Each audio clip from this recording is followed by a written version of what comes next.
फिर आज का जो हमारा चैप्टर है वो है रिवीजन 2। आपका जो आज का रिवीजन है वो सेकंड है। पार्ट है आपका 20। नाम है हम कहाँ जा रहे हैं।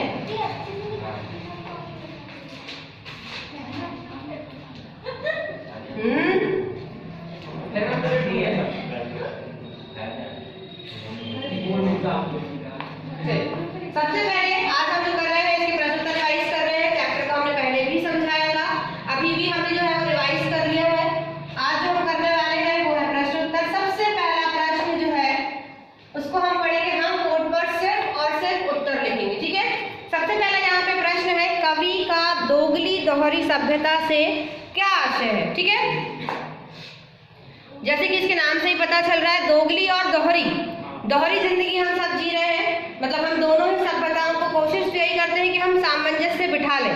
मतलब हम इंडियन कल्चर को भी अपना लें, वेस्टर्न कल्चर को भी अपना लें, लेकिन कहीं ना कहीं हम किसी भी एक कल्चर को क्या करते हैं, ज्यादा बढ़ावा दे देते हैं और एक को पीछे छोड़ देते हैं। ठीक, तो वही चीज यहाँ पे है कि आज हम भारतीय सभ्यता को क्या कर रहे हैं, पीछे छोड़ते चले जा रहे हैं और पाश्चात्य सभ्यता को या वेस्टर्न कल्चर को अपनाते चले जा रहे हैं। इसका उत्तर लिखिए। तो सबसे पहले प्रश्न नोट कीजिए, कवि का दोगली दोहरी सभ्यता से क्या आशय है। कवि का दोगली दोहरी सभ्यता से क्या आशय है, ये आपका प्रश्न है। इसका उत्तर लिखेंगे हम, दो सभ्यताओं का मिश्रण।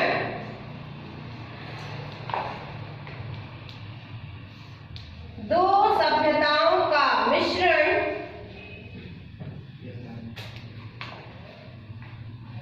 को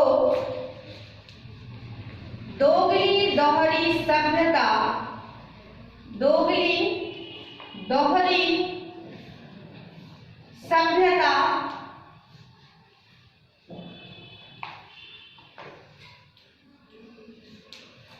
दोगली दोहरी सभ्यता कहते हैं या कहा जा रहा है इस प्रश्न के माध्यम से।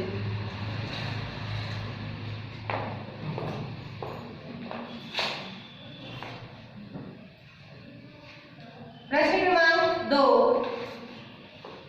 हम दुभंजी बजा रहे हैं। मतलब हम दुभंजी, कैसी दुभंजी बजा रहे हैं, तो इसका उत्तर हो जाएगा, हम अपनी ही संस्कृति की वस्तुओं के पाश्चात्य देशों से आयातित समझकर आधुनिक होने की दुभंजी बजा रहे हैं।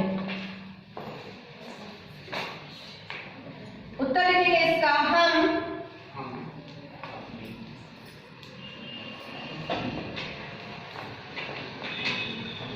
अपने ही देश की वस्तुओं का प्रयोग, हम अपने ही देश की वस्तुओं का प्रयोग विदेशी समझकर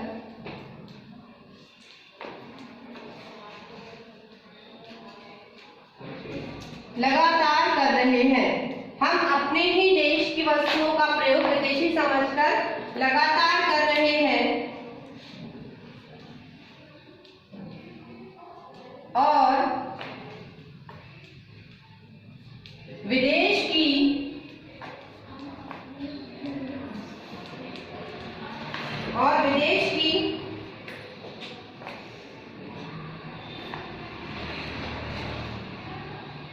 दो धुन भी बजा रहे हैं।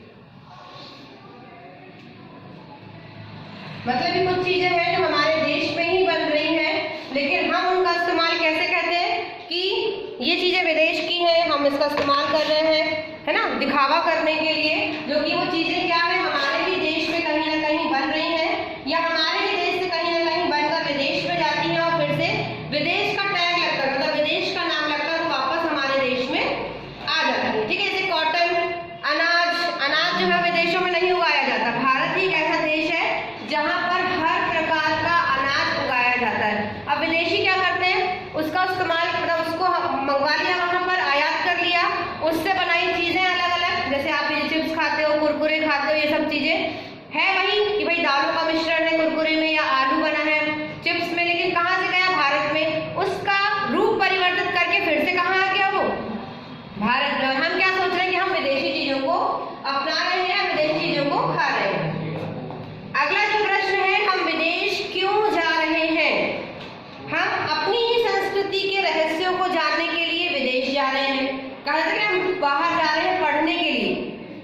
तो हम क्या कर रहे हैं, अपने ही देश की चीजों को पढ़ने के लिए हम कहाँ जा रहे हैं, विदेश। तो हम अपने ही देश की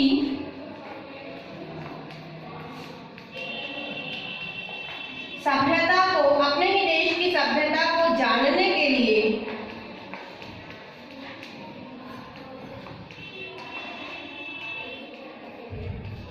विदेश जा रहे हैं।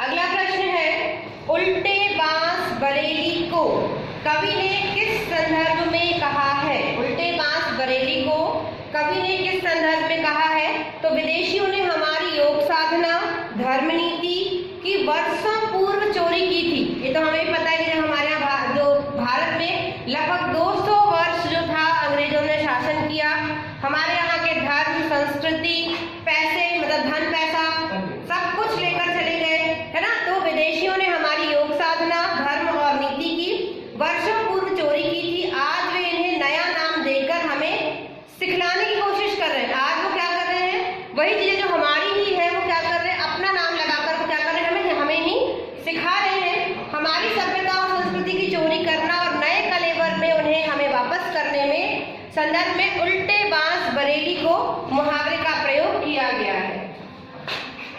तो यहाँ पर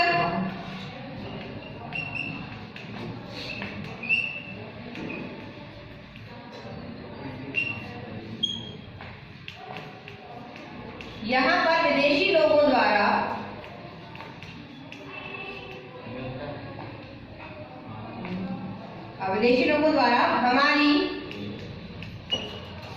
सभ्यता, नीति, धर्म को बहुत सालों पहले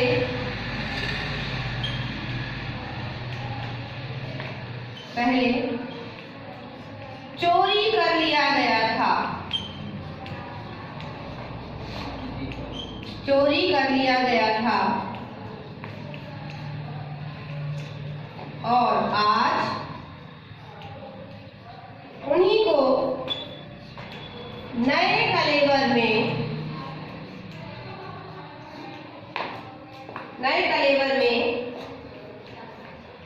हमारे समक्ष प्रस्तुत किया जा रहा है।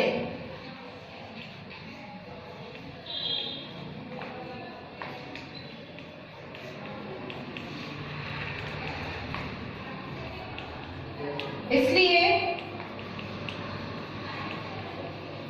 यहाँ उल्टे बांस बरेली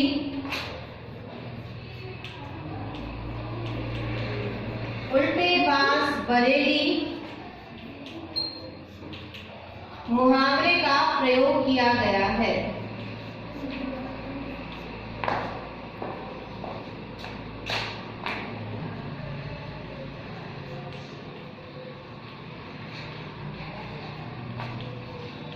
इसे आप नोट करते जाएं, क्योंकि जरूरी नहीं है कि जो बुक में लिखा है या गाइड में लिखा है वो एज इट इज आपको लर्न है। जो भी आंसर हम यहाँ लिख रहे हैं वो अपने अनुसार बनाकर लिख रहे हैं, उसकी इजी जो लैंग्वेज है वो इजी कर रहे हैं, ताकि आपके एग्जाम में जब ऐसा क्वेश्चन आता है तो उसे आप अपने शब्दों में भी लिख सके। जरूरी नहीं कि आप रट्टा मारकर जाओगे, ये एज इट इज आपको वही वर्ड टू वर्ड आंसर्स में लिखना है।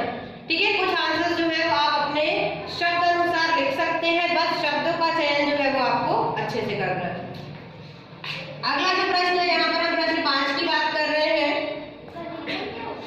कलेवर मतलब इसको आप दूसरी तरह से प्रश्न, जैसे हमने आपको भी एग्जाम्पल दिया आलू और आलू के चिप्स वाला, कि भाई उन्होंने क्या किया, हमारे ही देश से जो है वो आलू का आयात करवाया और फिर क्या कर दिया, हमारे ही देश में वापस भेजा दी कि देश के चिप्स है, अलग अलग फ्लेवर्स में आ रहे हैं। तो चीजों को क्या कर दिया, रूप चेंज कर दिया।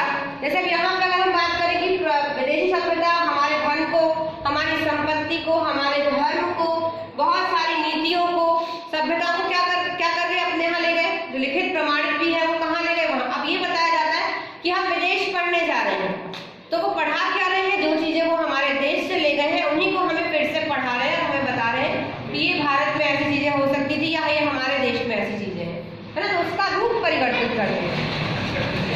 हमने दूसरों को क्या सौंप दिया है, बहुत सिंपल क्वेश्चन है कि हमने क्या सौंप दिया है। तो हमने अपना धर्म, अपना कर्म, अपना पहनावा, अपनी भाषा, अपना ज्ञान, कानून, संविधान, सभ्यता, संस्कृति, लगभग सब कुछ हमने क्या कर दिया है, दूसरों को सौंप दिया है। यहाँ पे हम लिखेंगे धर्म, कर्म, पहनावा, धर्म, कर्म, पहनावा, भाषा, आपस में बातें नहीं, भाषा, ज्ञान, डोंट रिपीट,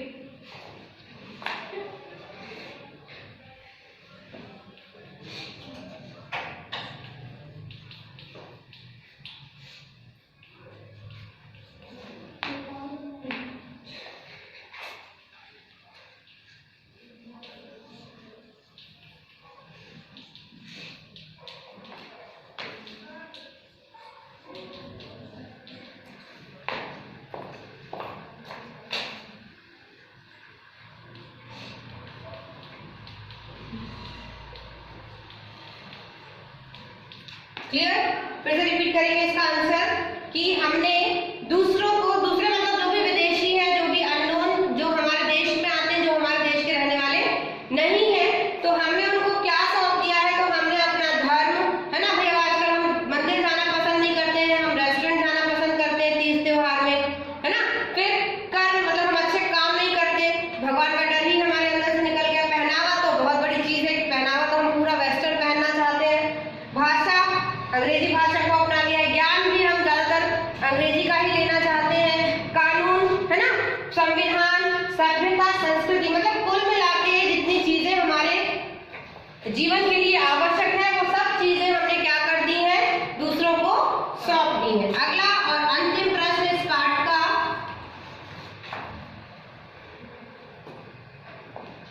हम कहाँ जा रहे हैं से कवि का क्या आशय है, या कवि इस कविता के माध्यम से क्या संदेश देना चाहते हैं।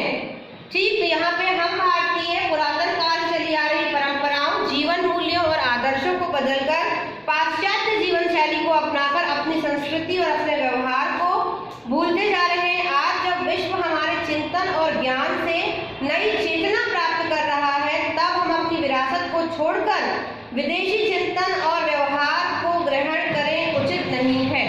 तो यहाँ पे हम क्या लिखेंगे इसका उत्तर कि इस कविता के माध्यम से, इस कविता के माध्यम से, इस कविता के माध्यम से कवि हम सबको अपने देश के प्रति, अपने देश के प्रति जागरूक करने का प्रयास कर रहे हैं, जागरूक करने का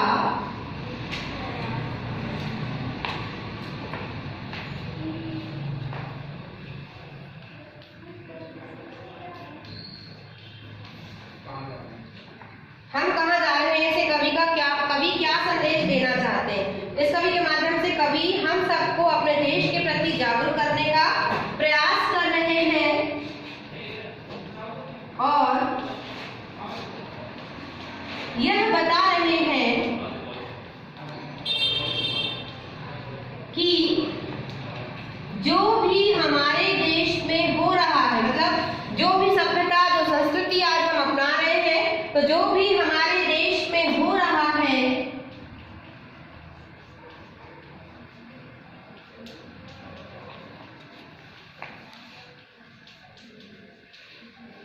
उसके जिम्मेदार हम सब हैं, उसके जिम्मेदार हम सभी हैं। कोई एक व्यक्ति नहीं है ऐसा जिसको हम कह सकें कि नहीं तुम्हारी वजह से या आपकी वजह से क्या हो रहा है, हमारी सभ्यता जो है वो नष्ट होती जा रही है। लगभग 90% लोग ऐसे हैं कि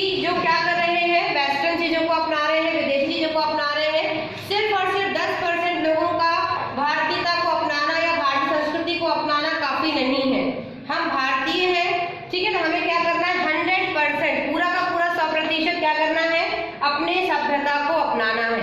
ठीक है, समय समय पर आपकी सोच अपडेट होनी चाहिए, पहनावा नहीं। मतलब आपकी सोच क्या होनी चाहिए, अपडेट होनी चाहिए कि भाई दुनिया में, देश दुनिया में क्या चल रहा है, हमें क्या ज्ञान ग्रहण करना है। लेकिन हम उन सबको छोड़ दीजिए, हम पहनावे के चक्कर में, संस्कृति के चक्कर में, दिखावे के चक्कर में इतने आगे बढ़ गए हैं कि कहीं ना कहीं हम आगे नहीं बल्कि पीछे चले गए। क्लियर?